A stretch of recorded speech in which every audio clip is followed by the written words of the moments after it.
know there's 4 ways that you can categorize almost everything that you do in life? Those 4 categories are as follows. Category 1, things that you both appreciate or like that you're also good at. That's magical. If everything in life was in this category, life would feel really easy. Category number 2, things that you appreciate or like but you're bad at. This is the type of stuff that you might spend a lot of time doing something and someone else might look at it like maybe you're a painter that you really appreciate painting, but everything you paint, honestly, it's not very high quality. But it doesn't really matter, like you're a songwriter and you realize your lyrics are not that great.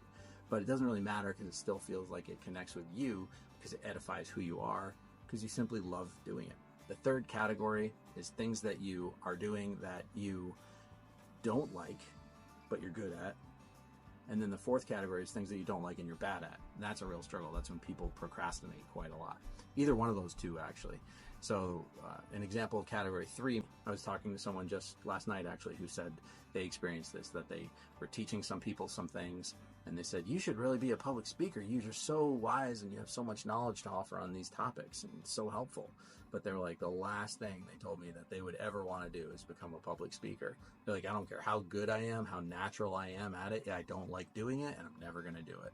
But yet people tell them to do it all the time. It doesn't edify them, so they're not going to do it unless they have to. And then the last category, again, is things that you don't like and that you're also not good at. These are where we really struggle with things. We might really procrastinate or even start to get phobic about certain things when it comes to this. The same person, if they were in a place where they had to do public speaking and they also just weren't good at it, they're standing up there doing and chewing their fingers or touching their nose a lot in the middle of an engagement with an audience, or they don't know how to engage with the audience. That's obviously not going to be a pleasant experience for anyone involved. And so obviously, even if they have to do that for like a job requirement or something, they're going to struggle to excel and struggle to not just procrastinate.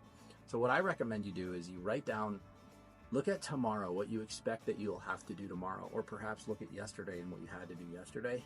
Write down those 4 categories as headings, and then just put down each different thing that you have to do in a typical day. And it could be as simple as like, I have to wake up and make breakfast for my child and pack a lunch for them before I send them to school. Okay, well, which category are you good at that? Do you like doing that? Is it something you're good at but you don't like doing?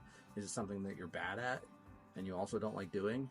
And that explains why maybe you're always doing that absolutely last and postponing and feeling really anxious and running tight on the clock to get your child out the door then, right? So there's ways we can then start to shift and work with that. So like, okay, well, I'm going to do that the night before so I don't have to wake up and do that the first thing in the morning. Or I'm going to find a way to like make a deal with my spouse or my partner so that maybe they'll do that while I'll comb the hair and get the shoes on or whatever it may be.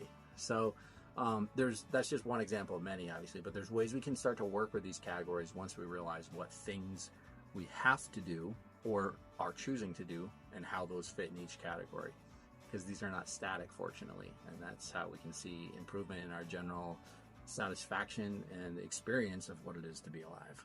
Hope you're doing well. Peace.